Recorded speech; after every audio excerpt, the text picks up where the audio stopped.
ഇതുപോലെ പൊടിച്ചെടുക്കുന്നതല്ലേ? ഇത് ഇതുപോലെ ഇരിക്കുന്നതാണ്. അതിന് നമ്മൾ നമ്മളെ മെഷീനിൽ പൊടിച്ചെടുക്കുമ്പോൾ ഇതേ രീതിയിൽ നല്ല നല്ല ഫൈൻ പൗഡറായിട്ട് കണ്ടോ. കാൽഷ്യത്തിൻ്റെ ഏറ്റവും വലിയ കലവറയാണ് മുട്ടത്തോടെന്ന് പറയുന്നത്. ഇപ്പോൾ വിളകളുടെ വേരുപടലത്തിൻ്റെ വിന്യാസം അത് ഡെവലപ്പ് ആവുന്നതിന് വേണ്ടിയിട്ട്, അതുപോലെ തന്നെ നമ്മുടെ മണ്ണിലെ pH മെയിൻറ്റെയിൻ ചെയ്യുന്നതിന് വേണ്ടിയിട്ട് ഒക്കെ ഏറ്റവും പ്രധാനപ്പെട്ട കാര്യമാണ് കാൽഷ്യം. നമ്മൾ ഇടുക്കിയിലോട്ട് ഏലത്തിന് വേണ്ടി പോകുന്നതാണ്. ഏലത്തിന് വേണ്ടി പ്രത്യേകം തയ്യാറാക്കിയ എക്സൽ പൗഡറാണ്. വിവിധ തരം വിളകൾക്ക് ഉപയോഗിക്കുന്നുണ്ട്. ഇത് നമുക്ക് 2 തരത്തിലും ഏലം കർഷകർ കൊണ്ടുപോകുന്നുണ്ട്.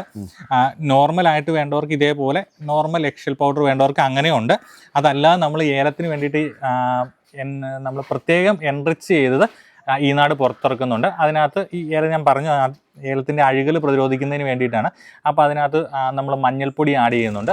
ഏലം കൃഷിക്ക് വേണ്ടി നമ്മൾ പ്രധാനമായിട്ടും 4 തരത്തിലുള്ള വളങ്ങളാണ് വിപണിയിൽ എത്തിക്കുന്നത്. ഒന്ന് ഹരിതപോഷം ഒരു കമ്പോസ്റ്റ് മിക്സാണ്. വിവിധ തരത്തിലുള്ള കമ്പോസ്റ്റുകൾ ചേർത്ത് തയ്യാറാക്കുന്നതാണ്. അത് ഏലത്തിന് ചെടിയുടെ മൊത്തത്തിലുള്ള വളർച്ചയ്ക്കും വേരുകളുടെ വികാസത്തിനൊക്കെ വേണ്ടിയിട്ടാണ് ഏറ്റവും നല്ല വളമാണ്. അത് NPK ആണ് അതിനകത്ത് ഏറ്റവും കൂടുതൽ അടങ്ങിയിരിക്കുന്നത്. അടുത്തത് മിറാക്കിൾ 40 എന്നും പറഞ്ഞിട്ടൊരു വളമാണ്. മിറാക്കിൾ 40 നമ്മൾ സാധാരണയായിട്ട് ഏലത്തിൻ്റെ ഉണ്ടാകുന്ന അഴുകൽ പ്രതിരോധിക്കുന്നതിന് വേണ്ടിയിട്ട് ഒക്കെ ആണ് ഏറ്റവും കൂടുതൽ ഉപയോഗിക്കുന്നത്. അത് സ്യൂഡോമോണാസ്, ട്രൈക്കോഡർമ, മഞ്ഞൾപ്പൊടി ഇതെല്ലാം ചേർന്നിട്ടുള്ള വളമാണ്. നമുക്ക് ഏറ്റവും കൂടുതൽ അഴുകലിന് റിസൾട്ടുള്ള ഒരു വളമാണ് മിറാക്കിൾ 40 എന്ന് പറഞ്ഞ്.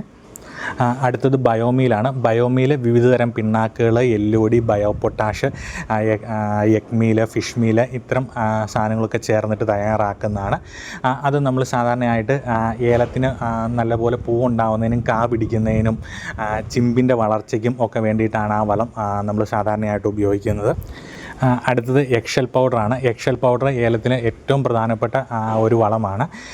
സാധാരണയായി ഏലത്തോട്ടത്തിലെ മണ്ണിലെ pH സ്റ്റെബിലൈസ് ചെയ്യുന്നതിന് വേണ്ടിയിട്ട് ഉപയോഗിക്കുന്നുണ്ട്. അതുപോലെ ഏലം നല്ലപോലെ കാ പിടിക്കുന്നതിന് വേണ്ടിയിട്ടും, അതുപോലെ ഈ ഏലത്തിനുണ്ടാകുന്ന ചൊറി പോലെയുള്ള പ്രശ്നങ്ങൾ, കാ പൊഴിഞ്ഞു പോക്ക്, ഇതിനൊക്കെ ഏറ്റവും നല്ല വളമാണ് എക്സൽ പൗഡർ. അതും നമ്മൾ വിപണിയിലെത്തിക്കുന്നുണ്ട്.